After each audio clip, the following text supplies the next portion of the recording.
Shadowversity.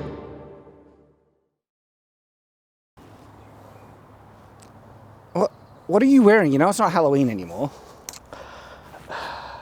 Makes him look fat. But you are kind of appropriately attired, aren't you? I am, and this is my own personal kit. This was not bought for this video or for Halloween. This is actually my stuff. Custom stuff. Anyway, what are we talking about today, boys? We are talking about the final evolution of the katana. The Kamita. So we've got the build video. Yes. And in that build video, we did ask for suggestions on the names. Yes. And I was very specific. Please be a bit more creative. And you guys were. Oh, yeah. And I was very happy with the suggestions that you guys presented as well. What was some of the list again? Because we were going through them today. So the Kamita is mixed. Ka from katana and scimitar. Meter, yeah. Yeah, which I Kamata. think that wins. Kamata. I kind of like that. There was also the Bastana. Which sounds very elegant. I kind of like it. And there was also Katana'd. That sounds katana'd. It does. Yeah. But I think Kamita wins. Kamata The Kamata. I like it.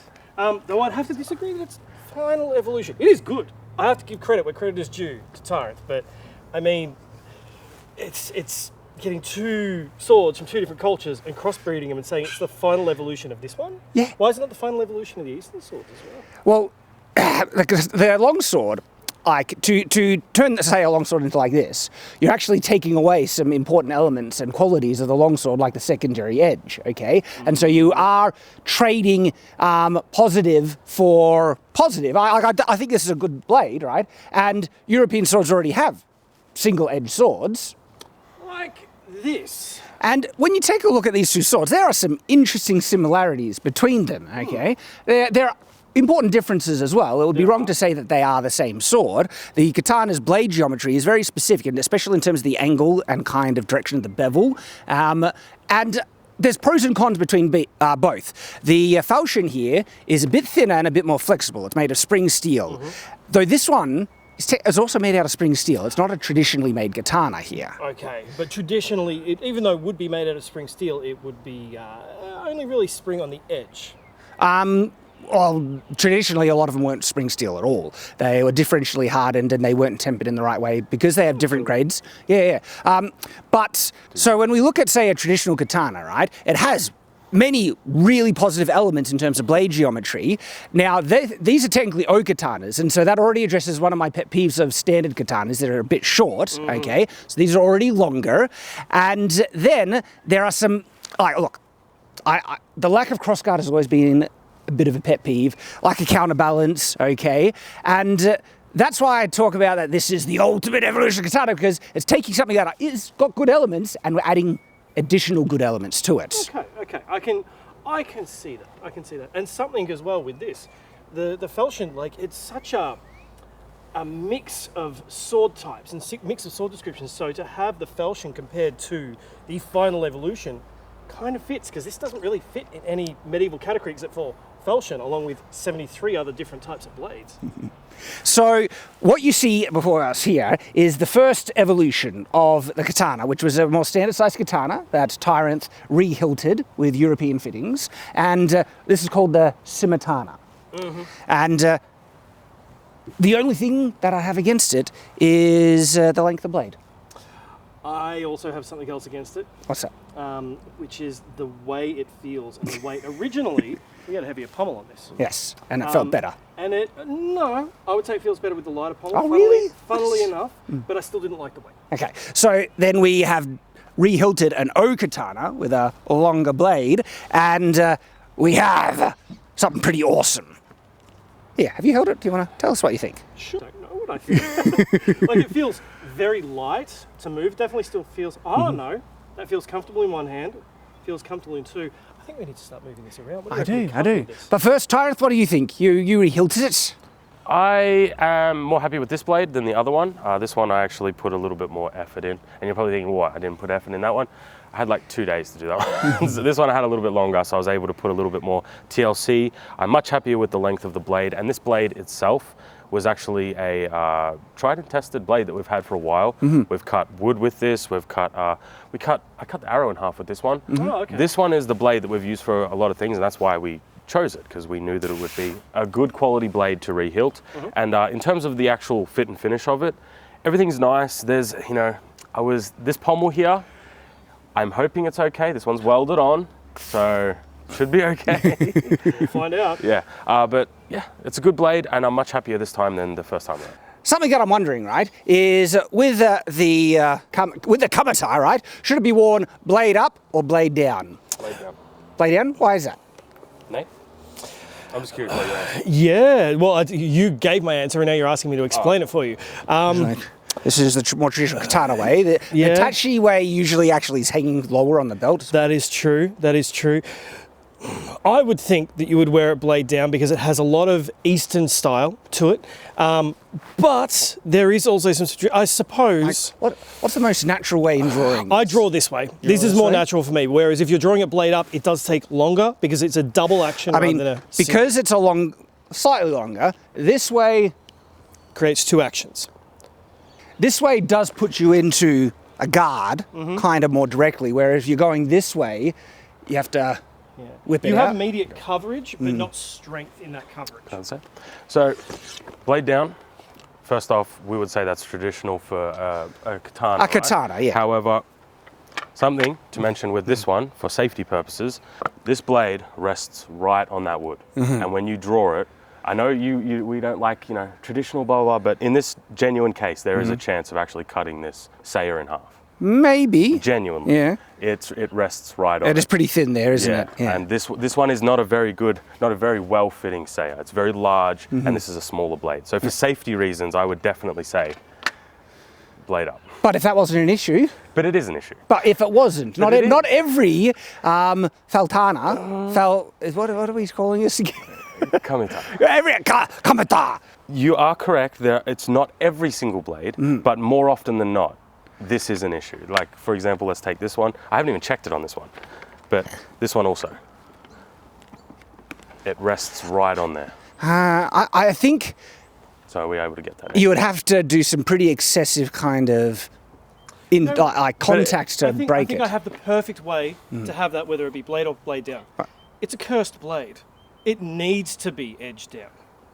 Needs to be edged down. Like that. It's thematically correct. Should it be slipped through the belt, or should there be a separate belt attachment like European way? A separate blade attachment. Separate belts, you mean? Yeah. Why is that? Well, I'm just not a fan of... I know, this rich coming from the guy wearing it, but I'm not a fan of how katanas are usually not even attached. Just it does put the blade closer, and it'll be. I feel it'd be a bit more convenient if it was kind of hanging just right there. You know what? And also, then you'd be able to put a frog there, and you'd be able to then protect the hand from cutting through the same. And then it would also just be easier to draw because longer blade, like that was just so much easier, and then straight into a. There we go. All right, I think that's the answer. So the next thing that I want to test is. Actually, it's a bit of additional maneuverability now that you don't have the tsuba hanging off on either side, and you can adopt certain more European grips. Now, you can't do it all the way because it's single-edged, but if you did want to do a reverse cut like this, which is still a primary cut because it's single-edged, right? You absolutely can, and you can thumb the blade just like in a European stance and come in with that strike. And this guard here, you're utilizing the cross guard to deflect downwards incoming strikes, which is now raising another question that I want to see tested. Crossguard versus Tsuba. This is a smaller crossguard, so you're going to get less coverage than more conventionally longsword kind of length ones, but I do suspect you're going to get more protection than a Tsuba, maybe a little bit. But let's test it and find out. All right, so let's start with the traditional Tsuba before we move on to the Katana, what are we calling it again? Kamita. Let's see how we go. Oh, with just a few traditional-esque blocks.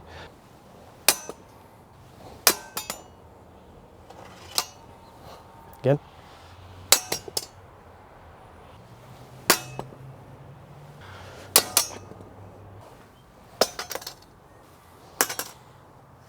Faster.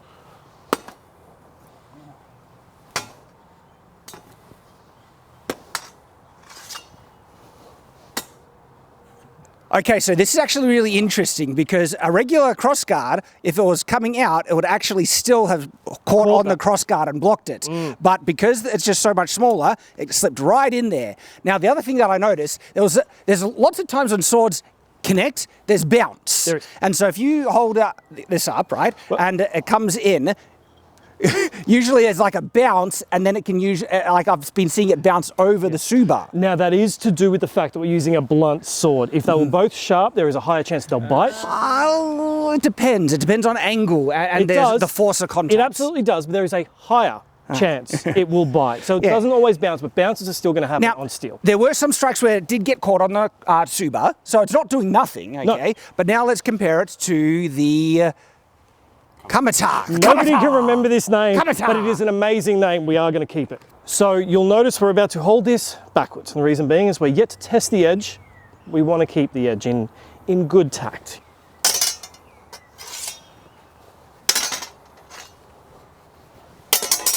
This last one is important because if we look slowly, there was bounce. You struck and actually bounced up, but then caught the edge of the crossguard and then slid back in right there. That's significant, okay? Because if that was a Tsuba, it would have bounced over it and hit you in the hand. I was using the flat of the blade. I will now use the edge of this trainer.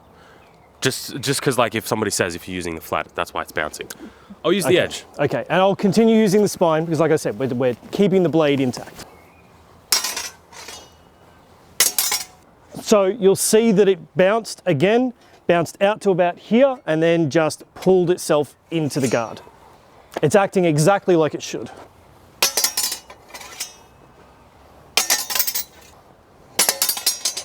So that one was a big bounce because it's coming in at such a tight angle. I've got to catch the sword up here to pull it in, and there is plenty of room in that angle because it's such a wide crossguard, especially compared to a Tsuba.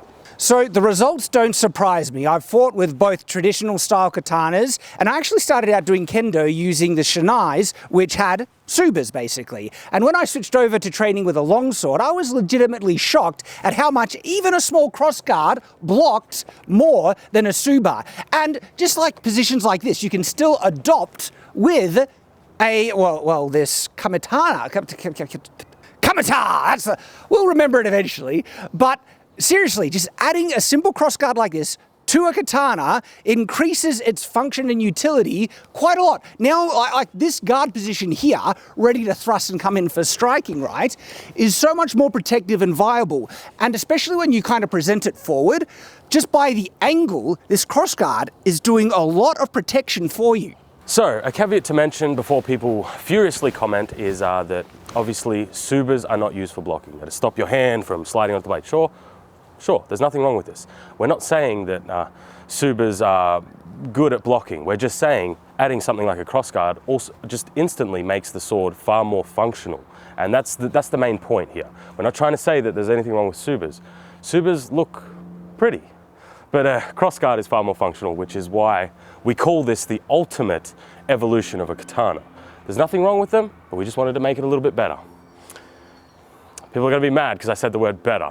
This is really like a harmonious celebration of the virtues of both styles of sword. In actual fact, there's like a combination here, which is making something that you usually try and do on European swords even easier and better to do with this merging. And it's the fact that katanas have a habaki here, which is almost like, I don't know, you could call it like a mini ricasso, but it's a bit thicker and it can add a bit more structure to it. But that means fingering the guard, this, by the way, this is an actual historical thing that was done. People usually think, what are you doing that for? You'll get your thumb shot off. There is a risk, okay, but it's a low risk, and even later on, you see finger kind of guards added to later period swords to enable that because it just gives extra leverage on their holding it like that. But no, it was absolutely done with regular cruciform swords without side rings or anything like that, and you can do it really easy and comfortably with this kamata right here. Really, really cool. Also, some European swords actually kept this bottom part of the blade blunted, so you could do that easier. No need to. The habaki complements that function, that use. It's a merging celebration. Now, the cutting portion of this review isn't going to reveal too much. I mean, the handling characteristics are really nice, especially that you can hold it right on the pommel. The weight characteristics aren't too different, even though it's lowered it a bit. But this is a very thin pommel, very nice, thin, understated handle. And so the cutting is just, so easy. But this is celebrating one of the virtues of the katana. The katana has a beautiful blade geometry. And so we're getting that benefit out. And just look. Okay, I have to admit, the habaki being there is definitely helping. Oh, it does feel like a very nice blade, but the question is, can it cut one-handed? I suppose that answers that. That was my edge alignment. I think the blade's getting blunt. Yeah, maybe.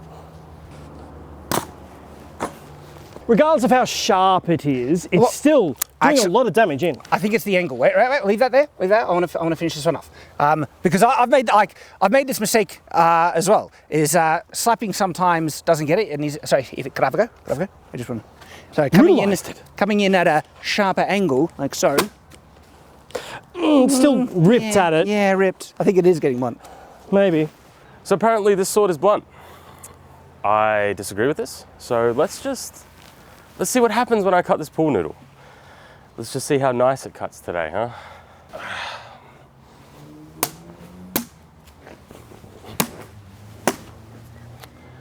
So it's nice and sharp.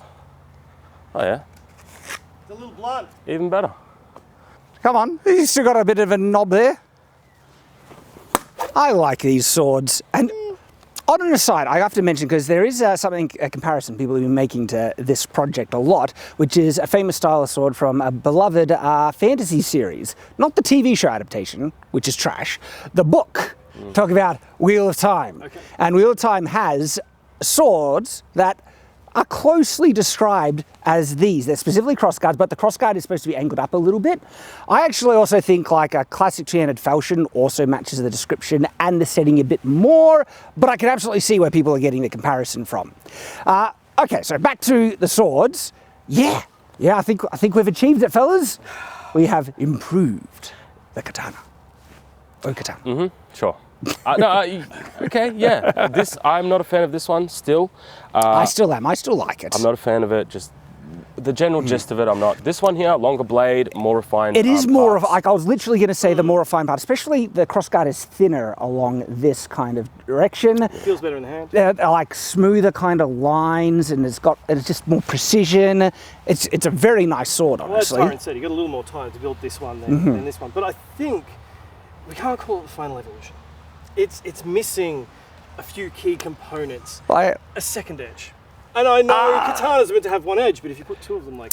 Well, I mean... I wonder, could you put like a secondary... like clipped edge right there? Even like keeping a false edge, No, but actually have it sharp. Yeah. But there's a lot of European swords that have a clip point with an actual sharpening on that end right there. I don't think so. You don't think so? I think it's just too soft. It would look like a blade from the Eldari if you did that. Yeah, the angle would be too wide. To fit an edge on with the width that you have there, it's going to be like that, and it's not going to cut well. As soon as we start to grind into this, you're going to start to see a different layer appear, and that's when you know it's soft. So. And you're really just kind of hitting on the pros and cons of single versus double-edged. Just get two katanas and put them back to back, and it'll be fine. It'll be fine. But hang on. I would love to see that. What have I done? Oh no, that could be our next cursed sword project. Make two katana blades back to back to make a double-bladed sword. But both blades pointing up. That would be awesome. That would be heavy. It's adding double the weight to a sword. Yeah. I want to see it. That would be so cool. Do you reckon you could make that, Tyrant? Yeah. I mean, to do that though, that's going to cost some money. Investment, and these projects cost more than you might think, okay? These swords aren't necessarily cheap, and it's only thanks to our supporters we're able to do stuff like this. Not only that, ad revenue is some of the worst it's ever been on the platform. And we are not the only YouTubers that are kind of copying it. And it's only thanks to our supporters we're able to keep making it. But it's getting harder. And I understand that not everyone can support forever. Okay, people come, they support. Thank you, everyone who's has been able to do that. But they also leave, which means anyone who's willing to support anything, if you haven't before yet, It means the world, and we actually really do need it. So please do help us out if you're in a position to do so, and thank you to everyone who's doing it, because we can make awesome, fun videos like this as a result. And if we happen to get to that place where we can build one of those, sorry, not sorry, it'll be awesome. Thank you guys for watching, genuinely. And something I wanted to add on to Shad's point is we don't want to feel like you guys are giving money for nothing. We do make content specifically for behind the scenes, Yes. so that you guys get some stuff back. Basically, you get to see all the outtakes, the times Shad or Nate makes mistakes. You know, Yeah, just stuff like us. Just them, yeah. Dedicated Q&As as well, and So content. we want to make for our it, if you supporters. like this content, there's a whole bunch more just sitting there waiting for you guys. But yeah. And you can check out the whole build video of this sword. Tyrant showed how he did it. In fact, it's right here. You can click on it and watch it right now. Actually, I haven't seen that one yet. I'll have to go check it out now. Hope to see you there. See you over there.